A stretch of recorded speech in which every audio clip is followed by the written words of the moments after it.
And we're back again, but this time with the OS course. And some of you might be wondering why I'm saying we're back. For the simple reason is I want you all to watch the CA lecture 0 first prior to watching this particular video and first lecture in the OS course. So for those who do not have access for any reason to the first lecture of the CA course, I'm gonna upload it on the OS website as well.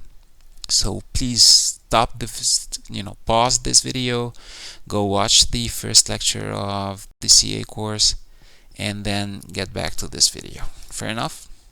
Alrighty, so for this course, the OS course, I'm expecting that you'll be using in a way or another the prerequisites that you have in your hardware courses, in addition, including the current things that you're learning from the CA course, naturally, in addition to the software courses that you should be, I'm hoping that you're mastering by now. Please get to know your TAs, and you'll be meeting them real soon in the tutorials, where you'll be solving inter alia, some practice assignments, and debating and discussing about discussing different things related to the course. The same principle applies here when it comes to the readings, to the textbooks. So they're not mandatory. They should be available legally and officially in the library here, but then again, there are a zillion ways to get stuff from the internet. I'm not in any way endorsing that. I'm just saying that this is what usually people do here. And I don't need to know about that. Fair enough, but I do.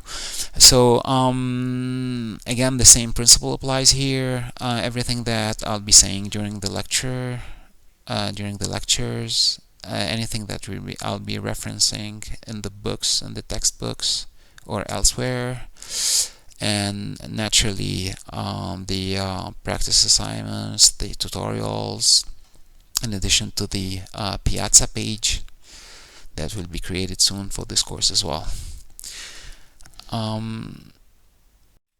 Yep. Then again, I'm just gonna talk about the grade distribution, but not about my philosophy when it comes to the grades, because I'm supposed that you've already seen that in the first lecture of the CA course. So this time we have 15% for 2 out of 3 what do you call it, quiz, right? Scheme here, and then you have the 25% for the midterm, 40% for the final, and 20% for the project that should be posted soon on the CMS. All right, so I can't help myself but saying that do not work for the grade, learn for the grades, work and enjoy the experience, and naturally your grades will be there. Alright, so what are the objectives of this course? Because in the CA course we said that we're tackling the computers from a hardware point of view. So it's a bottom-up approach. No, it's a bottom-up view. I'm not gonna call it an approach for now. Well, here it's the other way around. We'll be sitting in the software realm and looking down, if I dare say, at the hardware. Fair enough. So we're gonna check the rudiments, the basics of the operating systems, and this is strictly from a conceptual point of view. So I'm not going to use really technical or an operating system, a specific operating system per se, but it's a conceptual that could be, approach that could be applied to any operating system out there. So the rudiments of the operating systems, the different types of operating systems, especially today we'll talk about those a little bit. You're gonna talk about processes or processes. That really depends on your pronunciation, but sometimes I'll call them processes, and threads. So remember threads from the CA lecture 0. So, and I urged you not to call them threads over there. We call them logical cores. So here in this course we're gonna talk about the real threads and what's multi-threading and multiprocessing and all this domain. And naturally we're gonna see how the OS does handle them, right? Next on the docket, yeah, so the OS, we're gonna find out that one of the many objectives of an OS is to handle the memory, so to manage the memory. So we're gonna find out how it does that. Naturally, again, because remember, a memory is one hardware component, one of the classical hardware components of any type of computer out there. So there are different other components such as input output components, and maybe we're gonna find out where files are saved. Is it in in which memory? What is the technical word for that? We'll find it out in that particular course here. And just a hint and some overview about security for the sake of it. Alright, so you'll be seeing keywords such as process, threads, SMP. Oh wow, what would SMP be? Maybe simple multi-programming or symmetric multi-programming, multi-processing maybe. Something with multiple things happening in pseudo-parallelism, or in a pseudo-parallel way, and it's symmetric. Fair enough. We're gonna talk about microkernels, or just kernels, as commonly said out there. Oh, we're gonna talk a lot about mechanisms that are related to those elements here. So we're gonna see what's mutual exclusion is all about, some synchronization that might be happening and that should happen between the different things that we might be doing in parallel or pseudo-parallel. We'll talk about that later.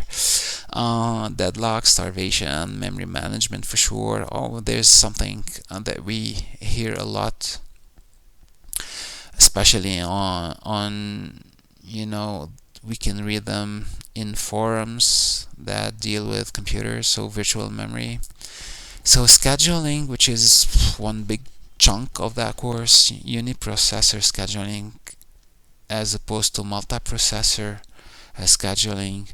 I'm gonna give a quick introduction of real-time scheduling, but we'll tackle that in more details in the embedded system course that is upcoming, and we'll be normally having together next semester normally. And of course, how to manage the input and output, disk scheduling. So yeah, I gave it away. So yeah, how to schedule things that will be written or read from a disk, and of course file management and security. All right, so these are the keywords that will be heard during our roughly 11 lectures that we'll be having together. Alright, so in today's lecture we're gonna talk about the basic elements of a computer. So this is to refresh your memory if you still remember those from the CA lecture 0. And we're gonna talk a little bit about instruction execution, but then again, these are really described in details throughout the CA course. However, it's extremely important to see them being introduced in the first lecture or watch them there. Right. One important aspect that I'm going to introduce today here is the concept of interrupts. And we're gonna see what is meant to be done and why people, scientists, computer scientists and engineers decided to create the whole OS paradigm, right? Why bother? And of course, the different evolutions that the OS realm has undertaken. And we're gonna see what is it that was done in order to have the modern day OS, right? And we're gonna see that OS is not something that is strictly for a particular domain or a class of computer, if you still remember what that is from the, and I surely hope so, from the CA course.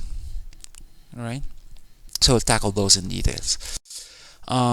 Same disclaimer applies here. So yeah, so we've seen that computers are everywhere, right? So we talked about those in DCA, and we've seen that we have desktop computers, water-cooled computers, we can have embedded systems, we can have embedded systems in cars and airplanes, gaming computers connected to some cloud computing services, maybe servers, stuff like that. So they're everywhere. And what I want you to notice here, or to think about in a second, do we have operating systems on all those computers here?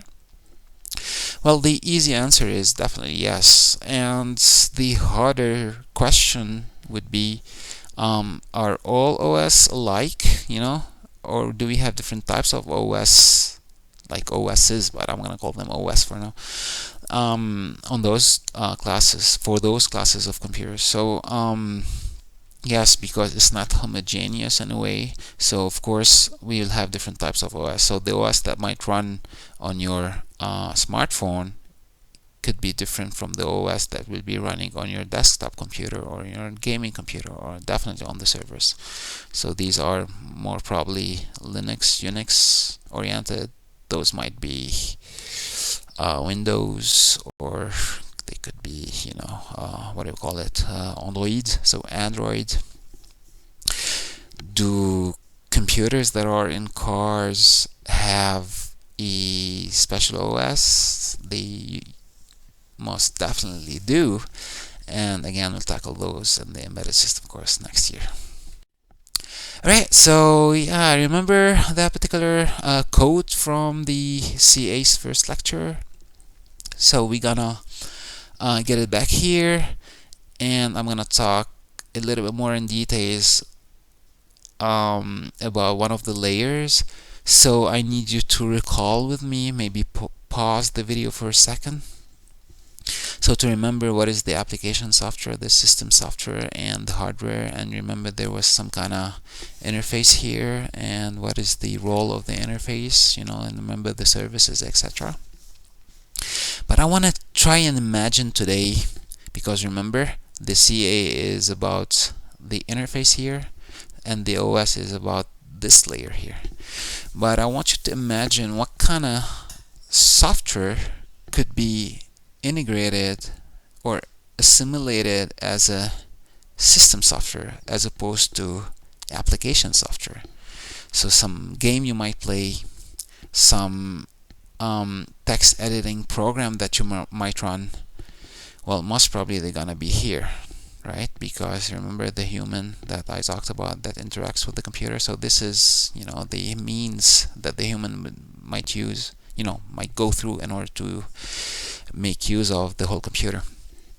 However, in order to use the hardware in a transparent way, well, you have the intermediate software here, or the system software, in order to make sure that it's getting the right services from the computer hardware, and delivering them to the application layer in order for the users to be able to use them in an easy peasy way.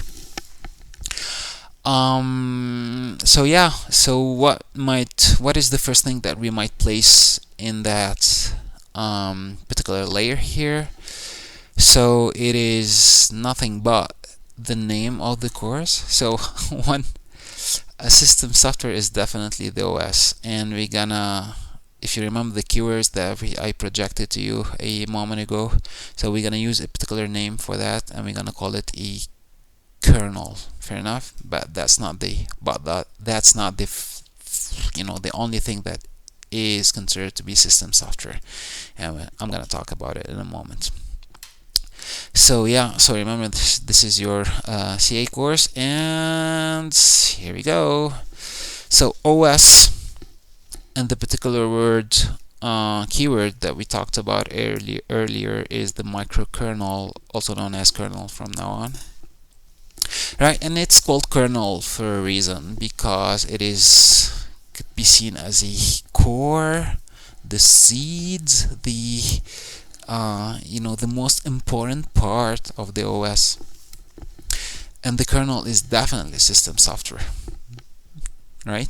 However, the OS, whenever you're installing an OS on your computer, whatever the OS is, sometimes it comes with a bunch of applications as well, right?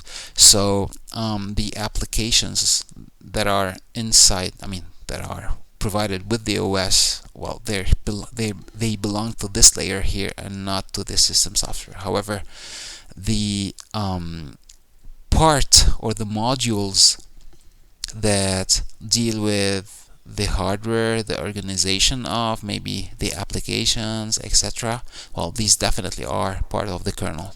Fair enough. And in addition to the OS kernel, right, you could have different things, and they can be either present systematically and introduced within an OS, or installed separately, or developed separately, or installed. This could be it as well. Not all people are computer developers or software developers. So yeah, you can have some different categories here. So the kernel for sure. We can have some translators. So take a second or two in order to think of what might a translator be, and you can get inspired from one of the slides in the CA first lecture when I talked about going from the code that you might write in Java or C, right, and then it goes all the way down to ones and zeros, right, that run on the machine. So you remember, for the compiled languages, for instance, you can go ahead and compile the high-level code into assembly, for instance, and then get an assembler in order to have the bunch of ones and zeros that will run on the machine. So yeah, translators, so they could be interpreter, compilers, etc., etc. Libraries, that's an easy peasy one, because by now I'm assuming that you all mastered Java in a way or another. So these are the things that you include at the very beginning in order to be able to link some of the functions that you might be using and not developing yourself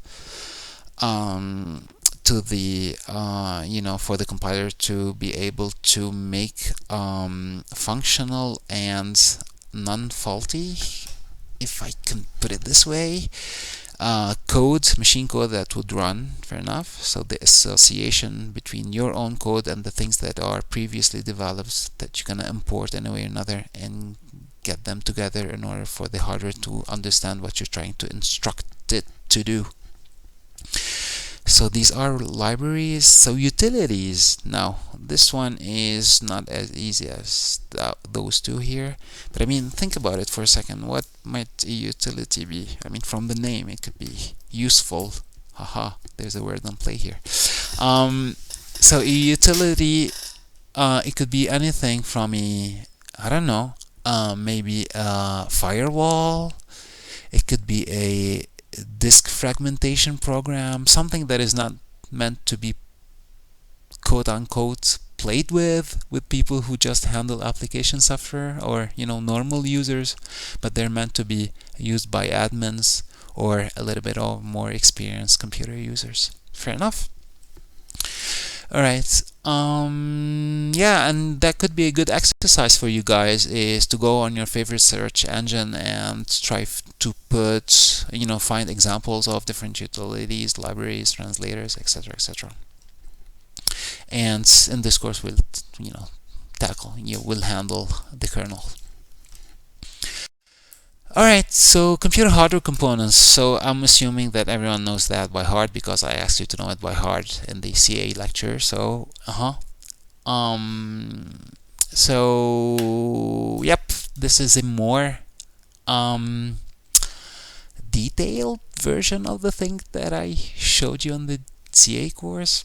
However, I'm doing it for a reason to I cannot stress enough on the fact that the two courses are extremely linked, because the things that we'll be doing in the CA are the hardware on which the OS is running, so it makes sense, right? So we've seen in the CAs that every computer, doesn't really matter to which class it belongs, it has a CPU.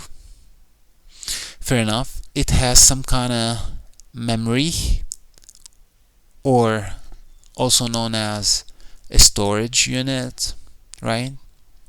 And then it has an input and output module, or just an I/O module, right? So they could be physically separate, or they can belong to the same module. Doesn't really matter. And all things are hooked up together, are linked together through some lines, or more specifically, some bus.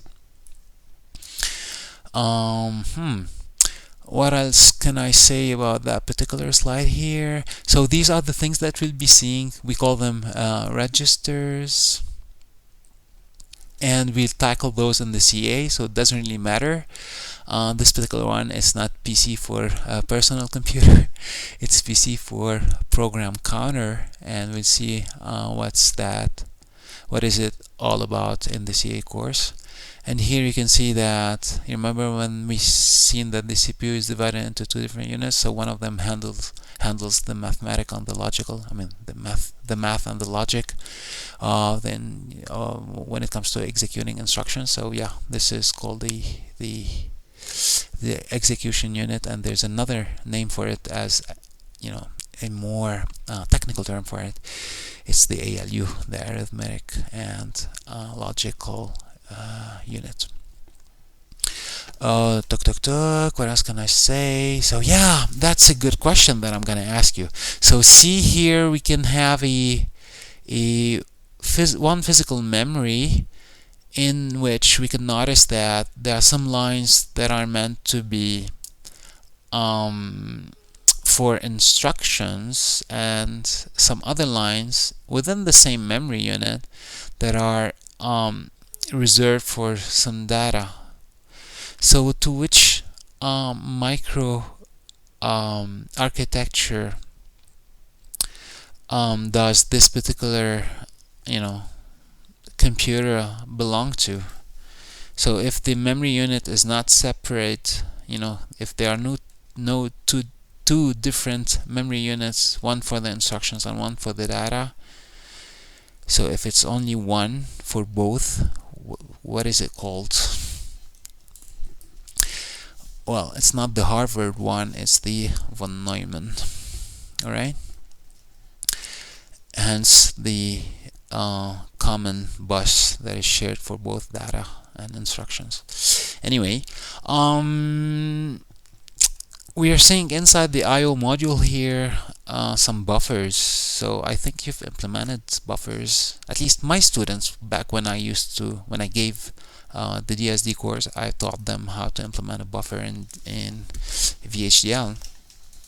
So why a buffer is useful? Why would a buffer be useful here? Can anyone think of a reason or two? Just one. I'll take anything. So think about it for a second. It might be related to, remember when we talked about the performance of microprocessors? So the idea is to make them go faster, because execution speed or execution time is related to is, performance is all about execution time.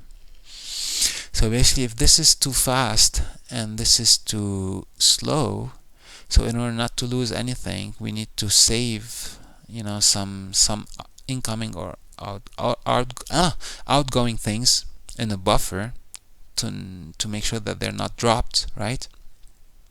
So we can get them in the, I don't want to use the term pipeline for now, but get them, in line in order to be executed, saved, or sent out, etc., etc.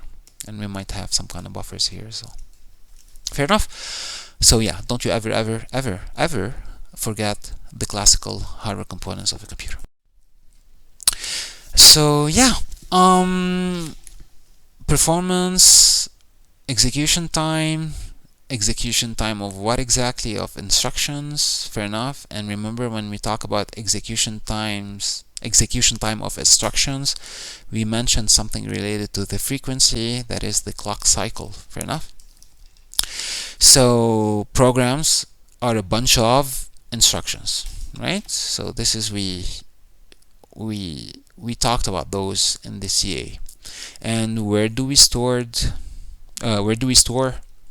the instructions? Well, we store them in the, if it's a von Neumann architecture, we're gonna store them in the partition, the memory partition that is booked or reserved for the data, for the instructions, right? Because there will be another a partition that is dedicated for the data. So the instructions we're gonna get them from here. Fair enough. And what would happen to an instruction? So we're gonna get them from memory, right? So this is where we use the technical term fetch.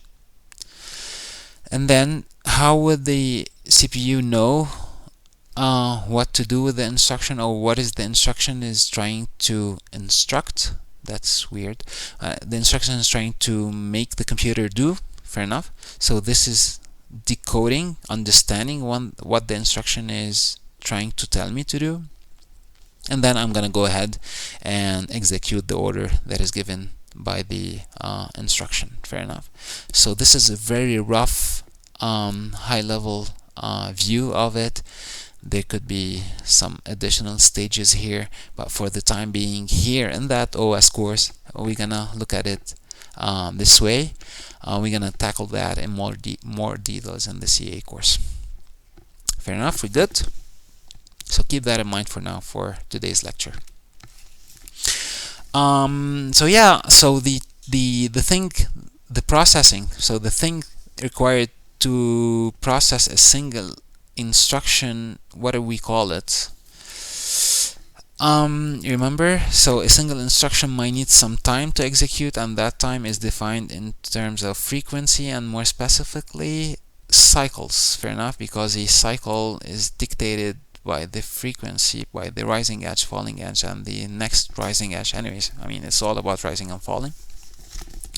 So the clock cycle, right, is the unit, the things that we use in order to define the processing time that is required by a single instruction. And I'm putting a cycle or cycles because the instruction might need more than one cycle in order to execute, right?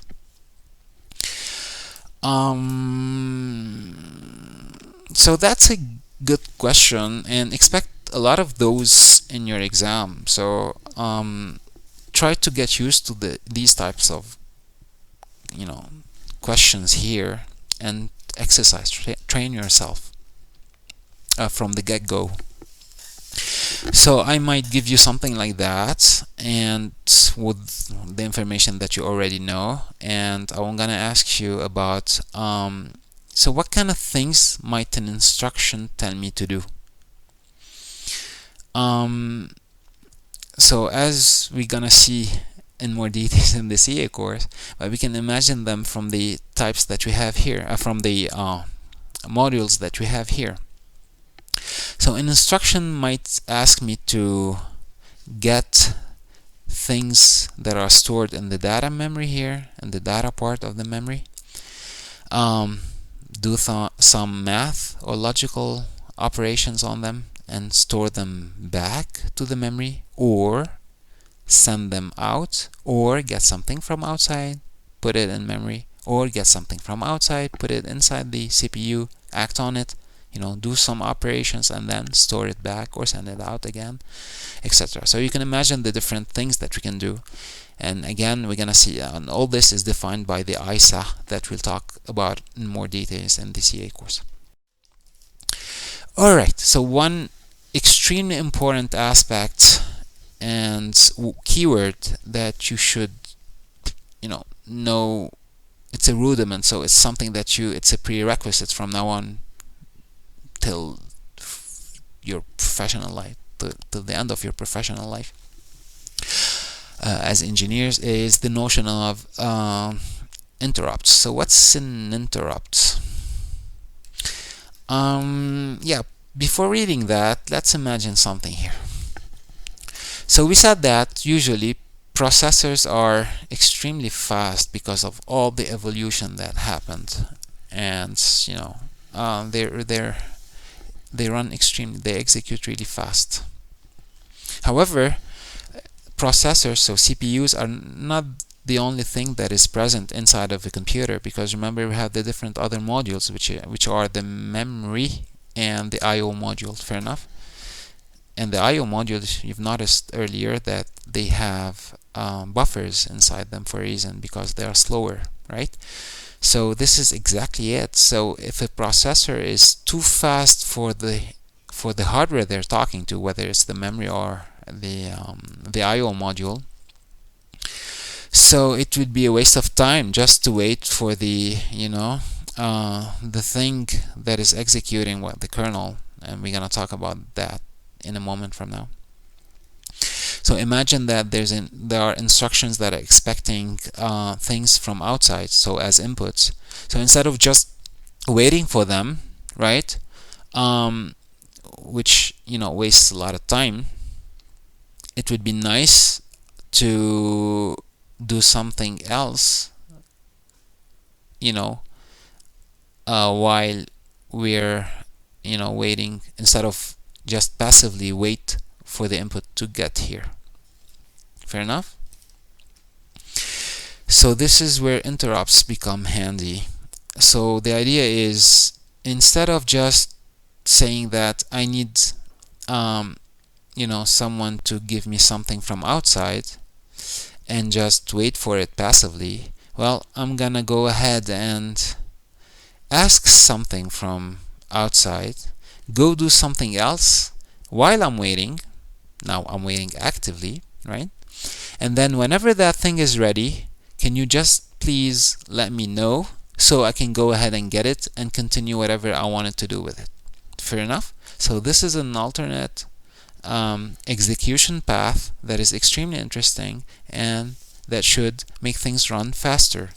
And faster, executing faster execution is definitely better performance. So this is the big picture of it, right?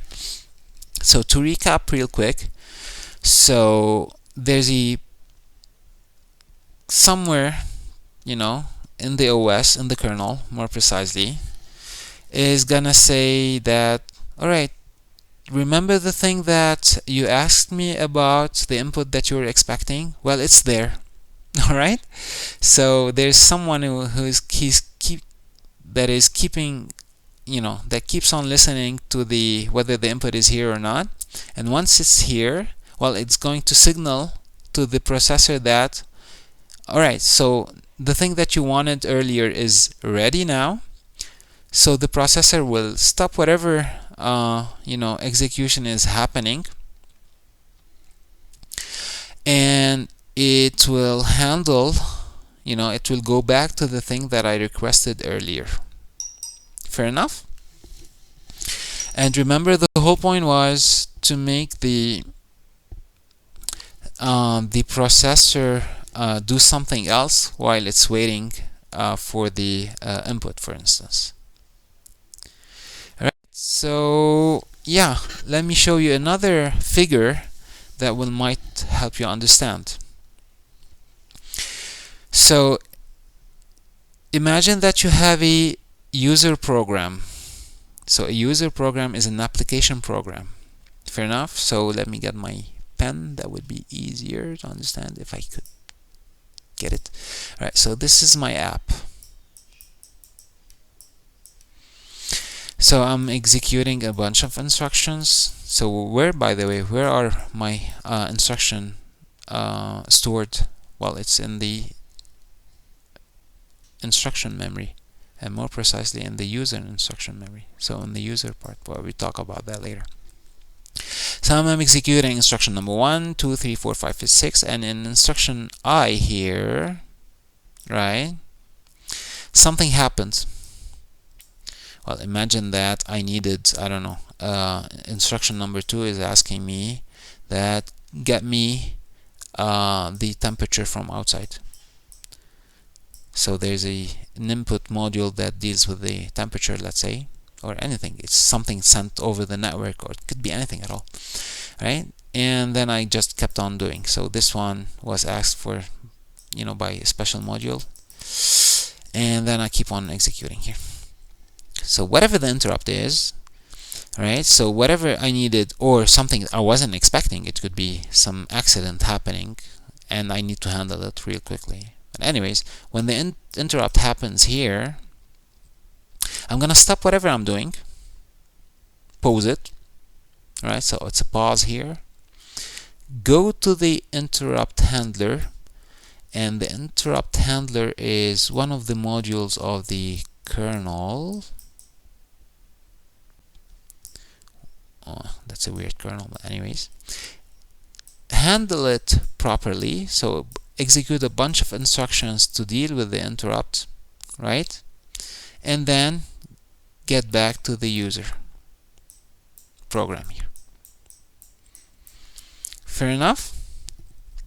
So this is the whole idea of it.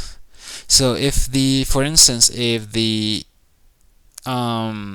interrupt is caused by something that is requested by the user, well, there should be something that goes like that first. But anyways, the idea is, well, the handler will get the temperature, present it in a way, and give it back to the user. Fair enough? So imagine that it has nothing to do, how do I erase all this? Sorry. So imagine that it has nothing to do with the request that is stemming from the user, and we talk about the difference between something that is stemming expected and something that is unexpected.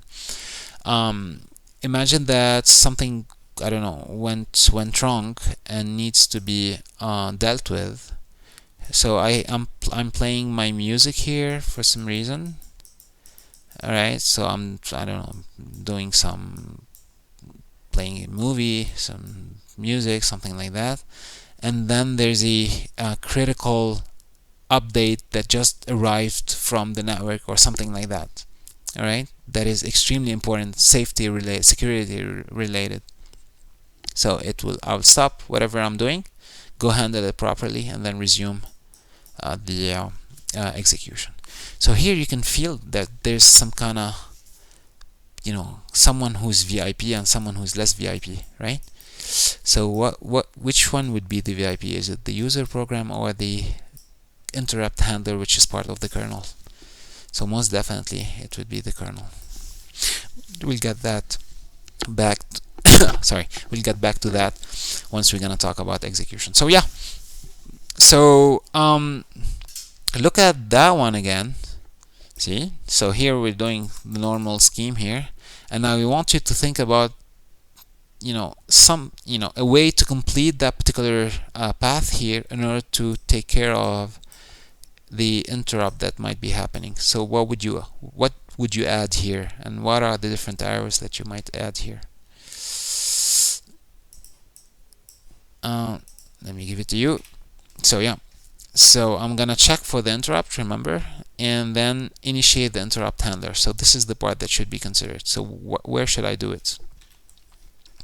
So whenever I'm executing the instructions, right, an instruction, once I'm done with it, instead of going and fetching the next instruction systematically, well, I'm gonna go ahead and see if there's an interrupt happening, right? And then if if I'm gonna fetch the very next instruction from the user program if there are no interrupts. Else, if there's an interrupt, well, I'm gonna fetch something else. I'm gonna fetch an instruction that is coming from the interrupt handler. Fair enough? Where's my pointer? So this means that I cannot stop an instruction that is a user instruction that is in the middle of execution here, and that part, not all of the thing here. Right? I'm gonna wait for it to be done, and then before getting to the next one, I'm gonna go ahead and check for the interrupt handler. Right? So this is the level of granularity, you know, the details and a microscopic view of it. Alright, so yeah, remember when I told you that there are things that I might be expecting, you know, something that are stemming from inside, and there might be something that are stemming from outside. So here I'm gonna talk about interrupts and exceptions, although they kind of have the same mechanism in the sense of they're gonna stop something that's being executed normally, go handle it, and then go back to the you know, the normal execution. So interrupts from now on, these are the asynchronous in a way that you can never know when they're coming in a way or another, because they're not, you know, expected within that rising, falling, whatever. All right, and they're usually generated by the hardware in the sense of it's an input that is coming. It's something from a particular hardware inside, additional hardware module inside the what do we call it? The computer, etc., etc. All right, so the I/O module is concerned with the asynchronous interrupts, right? So the real interrupts. And the exceptions, well, these are synchronous ones, and they are generated by the processor because of some kind of instruction that is happening inside the code that I'm currently executing. Fair enough? So let me put it that way. And try to map it to that schematic here. So you've noticed that whenever I'm executing a normal program, a user program, if an interrupt happens, whether it's an interrupt or an exception, doesn't really matter, right? I'm gonna go ahead and jump and stop whatever, you know, I'm not going to execute the very next instruction in my user program, but rather I'm gonna go to the interrupt handler, also known as the interrupt service routine. But anyways, in order to handle whatever I'm doing and then get back to the user program. So there's a va-et-vient, there's a switching back and forth between the user space and the kernel space, or user mode and kernel mode whenever we're dealing with interrupts. So let's try and read that particular schematic here. So I'm executing some stupid user application here, and you can see a yellow star here. So a yellow star is an interrupt that is stemming from within in a synchronous manner. So this is an exception, right? So here it is. So I'm having an exception. I'm gonna enter the kernel mode, go to the interrupt handler or exception handler. There's a missing N here. Yeah, a missing N and a C. Wow. All right, and then once I handle it in an appropriate manner, I'm gonna leave the kernel space and go back to wherever I stopped to execute the very next instruction. Fair enough. One example, again, it could be go ahead and you know, print something out on the monitor. So whenever you're using a trap, so an exception is also known as a trap.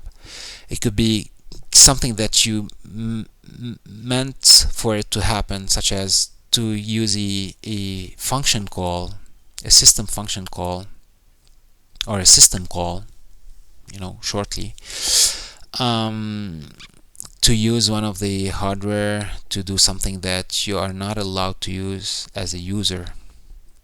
Fair enough? So this is a system call, and once the kernel is done with it, it will let you, back into the CPU to continue your execution. Or you can think of something that I didn't meant for it to happen. So a system call is something that the user just, is a function call, right? That is using the system library of the kernel. And the very simple one, the simplest one ever is to try and print something out on the monitor or something like that. But however, something might happen, an exception might happen that you didn't mean for it to happen. What would that be, by the way? Can you think about it for a second? I mean, most of you, if not all, you've encountered that in a way or another whenever you try to program something and it just the system crashed or did not execute, or did execute but it crashed for a reason. Well, an easiest one could be a division by zero exception, right? Or it could be something else, but I mean, this is the simplest thing, is you're trying to divide by zero and there's an exception happening, which is, you're not allowed to do that. Okay, so this is a synchronous exception, synchronous interrupts, so exceptions. And then the asynchronous one, you can notice, can you notice it on the figure? I can't see it. Yes, I do. So this is the yellow star here for the exception, and then you have the red star. So you can see that it's outside the thing. It's stemming from the hardware, I/O, notably. And so yeah, unexpectedly something is here or happened, right? And then you're gonna systematically stop whatever you're executing, go to kernel, handle it properly, leave, and go back to whatever you were executing before. So check this out. So imagine that I wanted to get something from outside on purpose. Fair enough? So am I allowed to request it directly? Nope. I'm gonna go through the kernel. So I'm gonna use a system call, right, for the kernel to go ahead and talk to the I/O module to request something, right? Then I'm gonna go back to my execution, and whenever that thing is ready, I'm gonna have another interrupt here. This time it's an asynchronous one because the thing that I requested is ready now, right? So I'm gonna stop again, get into the kernel, handle it, and then get back to me. We good?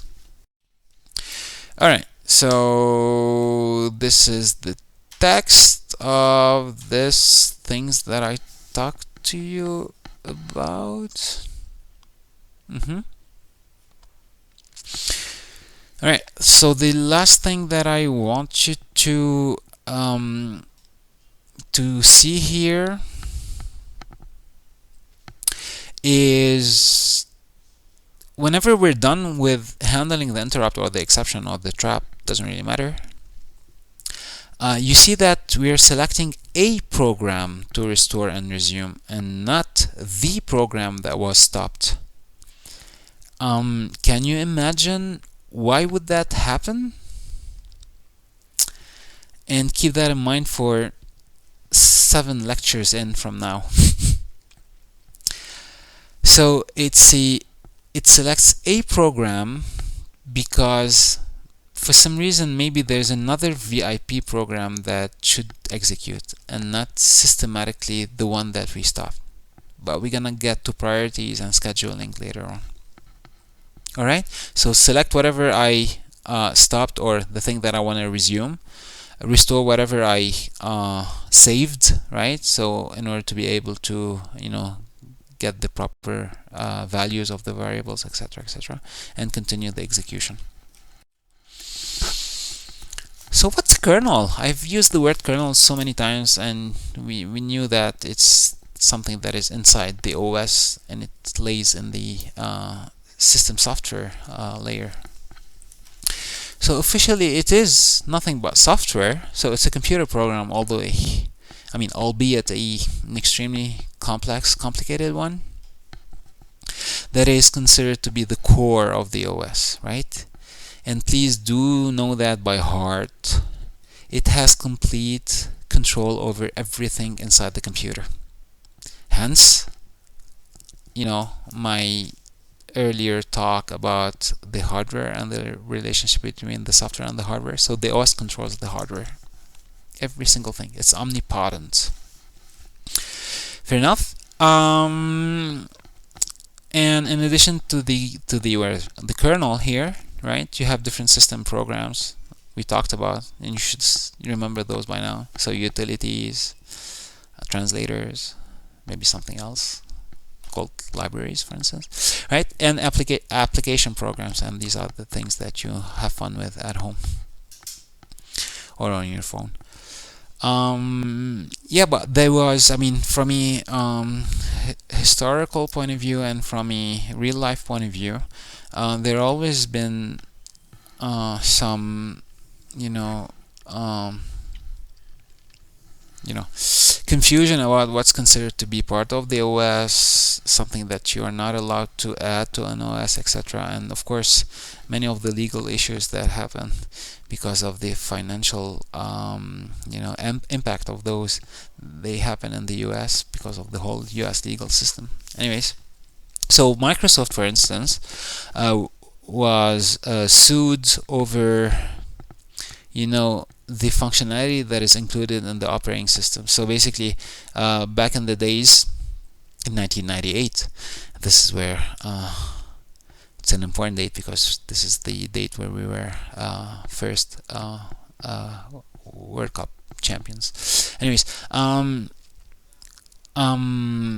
Microsoft included a lot of stuff in its operating system back then, so the Windows operating system, and prevented tier developers and companies of adding things to the operating system. You can never really install things that are not in a way or another already included in the OS. So you cannot have a different web browser, for instance. Fair enough. So the web browser was an integral part of the operating system.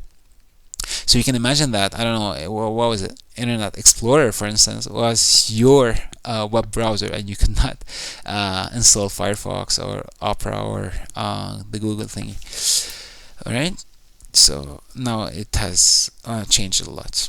So yeah, a kernel is the core of the system, and then you have different modules that you can customize, install, uninstall, etc., etc. So yeah, so now we're getting to the OS history part, and try to map those to the hardware history, to the computer history from the hardware point of view that we tackled in the CA lecture. So here you can see them with the inception of the first electronic computer in the early 40s. So what kind of OS did we have back then? So you can imagine that back then, because of all the wires and the things, and software did not really play an important role. There were no operating systems back then.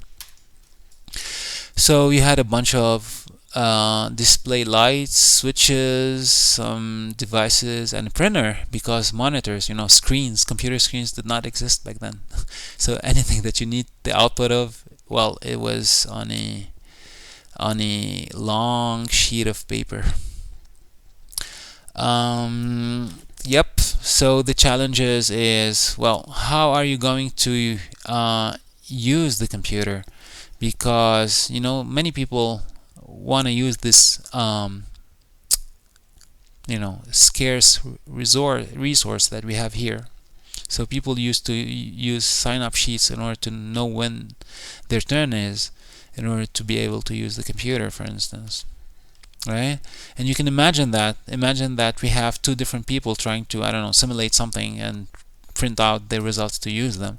So you need go ahead and wire the whole thingy in a particular pattern for the first user, and then once the first user is done with their work, so the next user will go ahead and set up their own configuration in order to be able to simulate something else, for instance. So you can imagine the setup time. So it took forever to plug out, plug in, plug back in wires, switches, the different lights. Maybe they can burn, and they can burn out. Yeah. So the whole setup time was extremely important, and it took forever.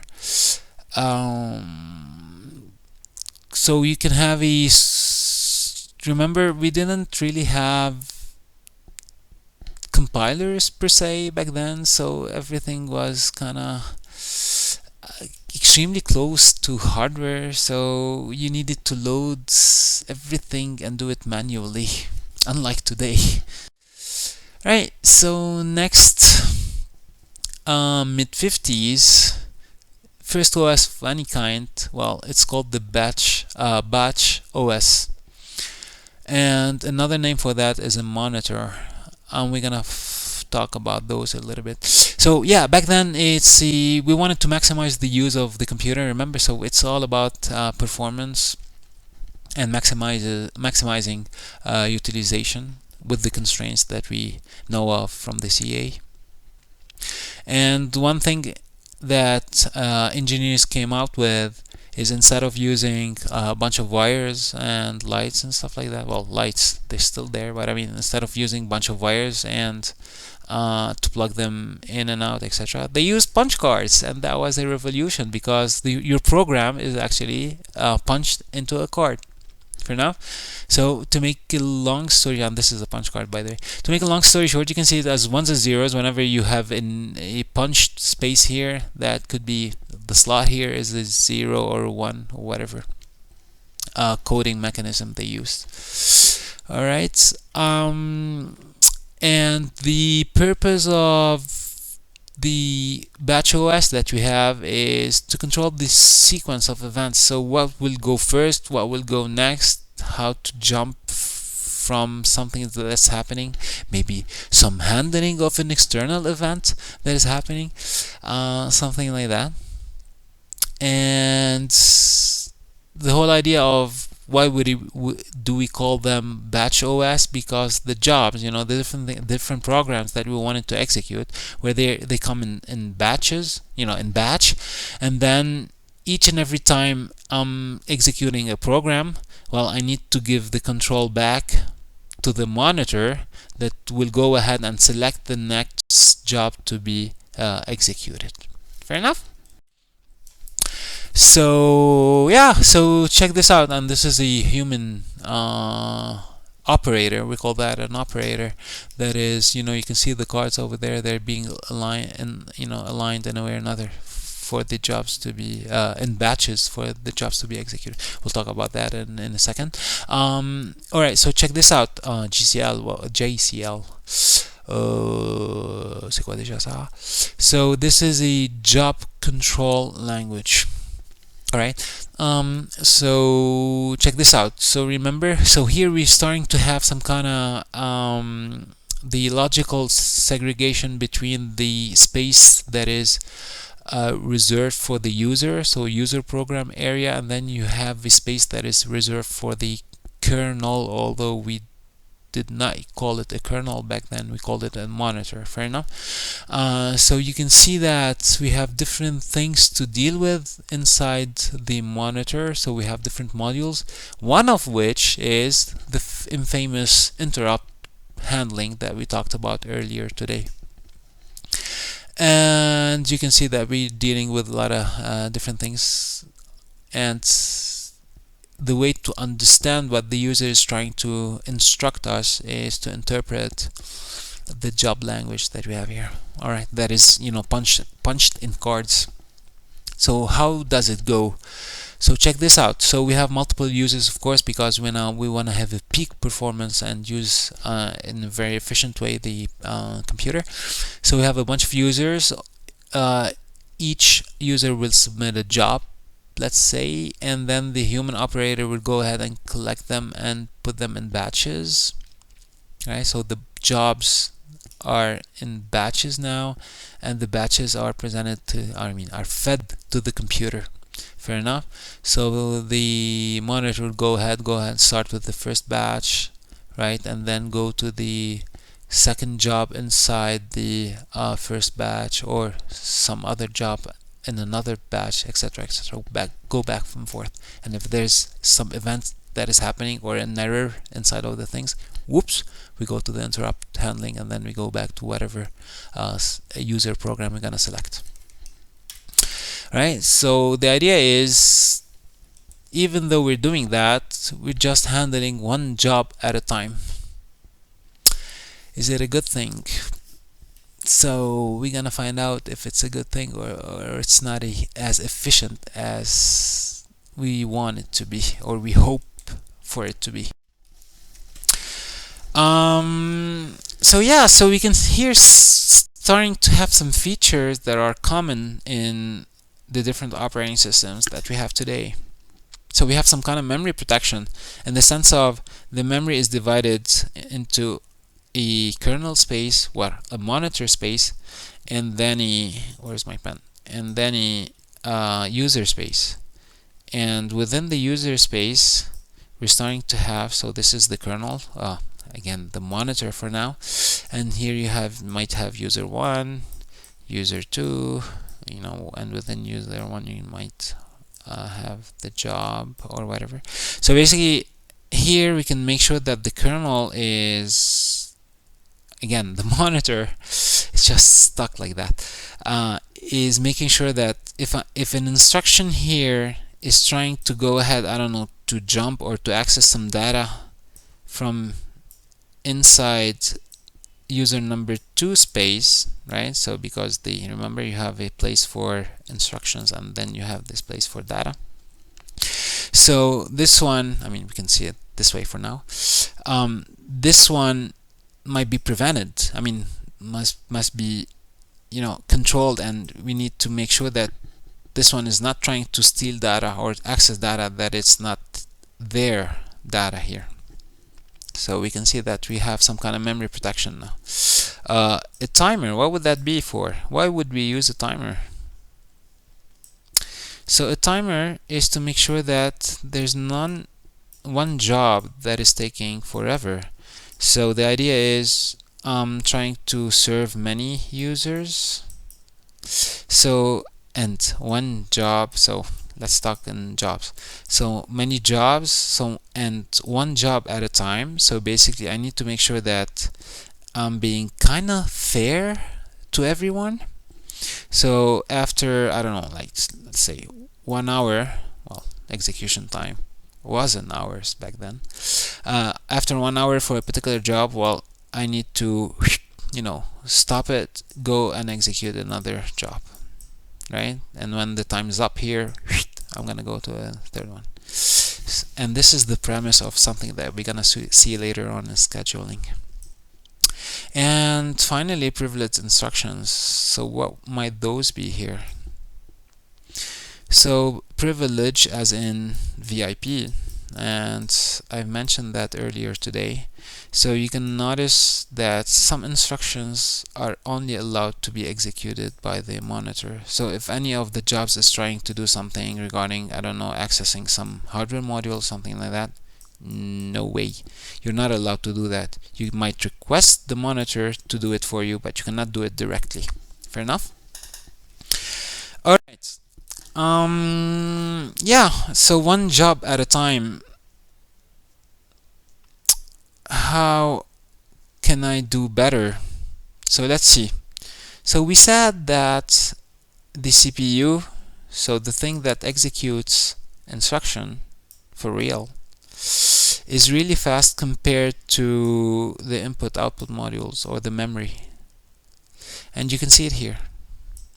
You can see it with the data. So it takes 1 microsecond here to execute 100 instructions, where one single read from a device, or in order to read from a device, might take 15 microseconds and 15 microseconds here. And here you can see the total time that a job might be doing. So a job might take some inputs, execute, and then write, depending on the instructions that we're having. So we're spending only 1 micro over the 31 seconds, total 31 seconds. So you can see the CPU utilization is not that good. So you can do the math on your own. You are big boys and big girls. So yeah, so the idea is, how can I improve that? Come on, give me ideas. I mean, you cannot give it to me, but think about them.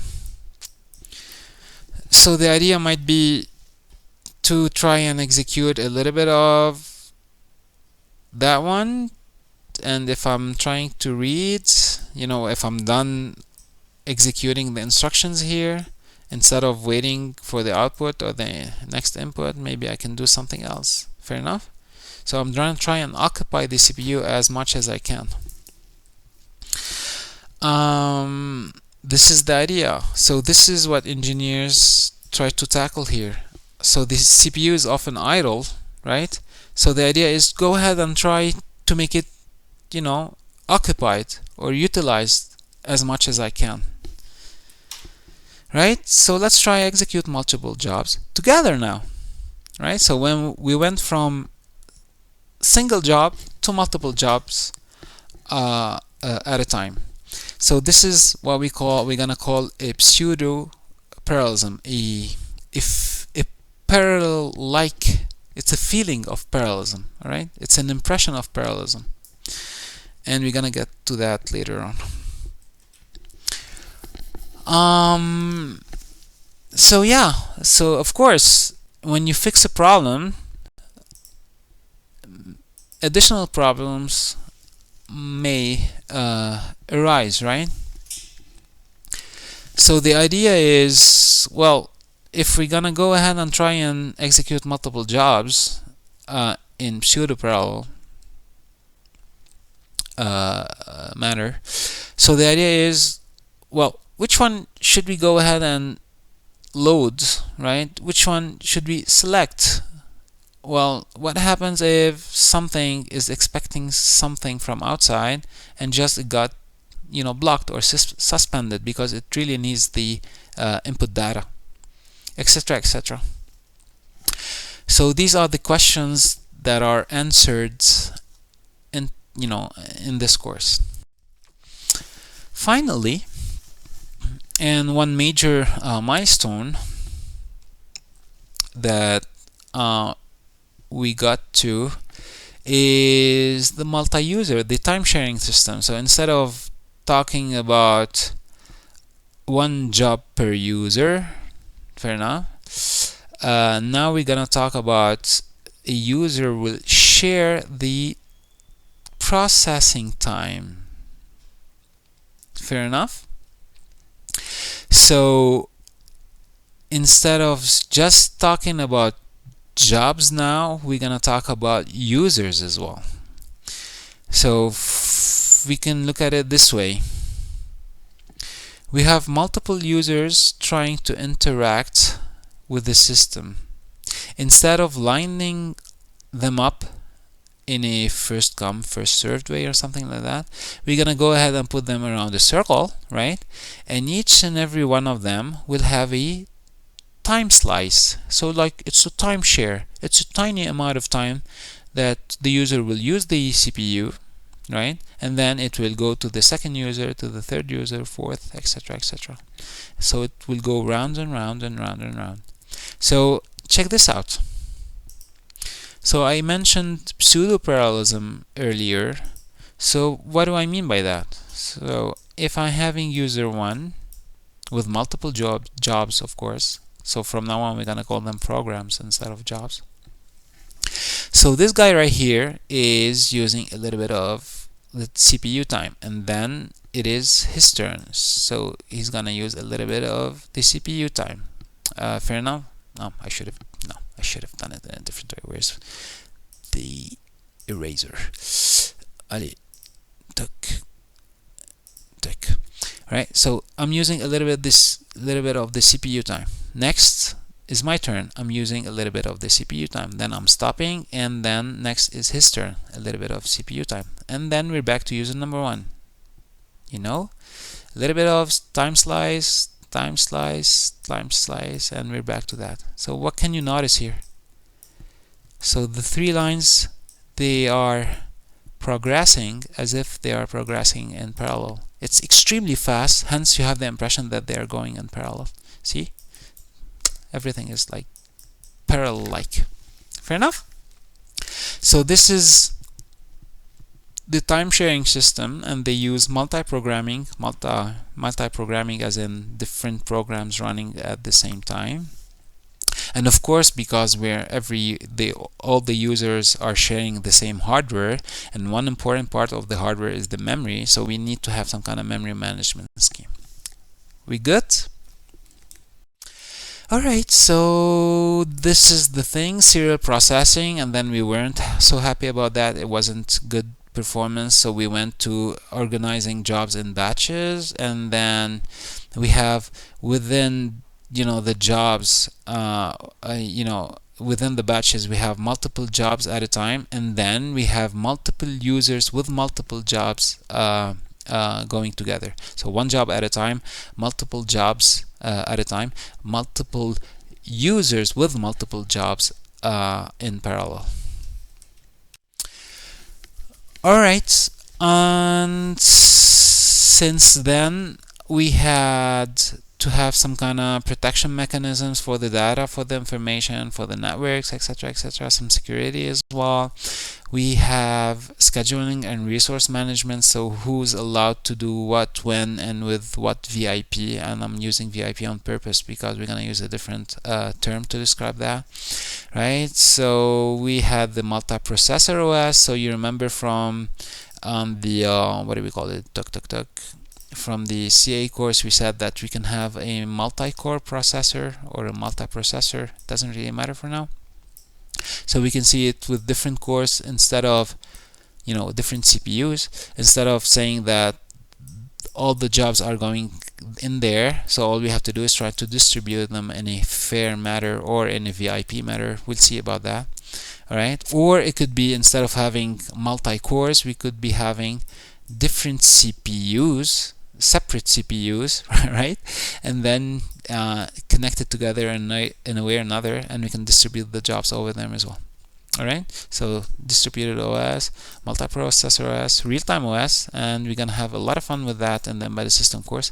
Maybe cloud OS, right? Maybe quantum OS. Who knows? This might come next. Alright, so if I had one image that I want you to never forget when it comes to the OS, in addition to the things that I've already talked to you about in the CA, right, is that particular one. So here we can go ahead and try to map it to the things that you've seen earlier, and you can pause the video for a second or two. So I assume that you paused it and you're resuming right now. You can see that we have the hardware, and the hardware is made out of the CPU, the memory, and here you can see a special type of memory. These are, can anyone guess what those are? These are the RAMs, and this is the hard disk. Anyways, so a keyboard, the printer, the mouse, whatever, maybe the touch screen or the normal monitor, whatever. So these are the computer hardware, and they're rendered transparent for the users, but we're gonna get to that. This is the layer when we have the system software, and a major system software is not the OS per se, but a special module in the OS. Can anyone remember that? Do you still remember that? So it is the kernel, fair enough, and some other modules maybe are considered system software. And when you go to application programs, all right, you can see that these are the things that are meant to be, running by normal users. So here, it's not an exact replica of my intake. Where is it? Where's the pen? So here they included the system software because they're considering that you have some coder, programmers, etc., that might be using the computer. If it were up to me, I would have not put system here. I would have called that kernel plus system. And then you have your users here, all right? And this one, for instance, if it's the express, they're not going to stop at the app, but I'm going to extend this to here. So yeah, I like this one better. All right, so fair enough. Do I have something else for it? Yeah, maybe it could be a good exercise for you to try and define what an OS is. Like, put it in black and white words. Alright, so that's it for our first lecture, which is an online one, unfortunately, because we didn't get to interact. Next time we'll talk more about processes. So, hope to see you soon.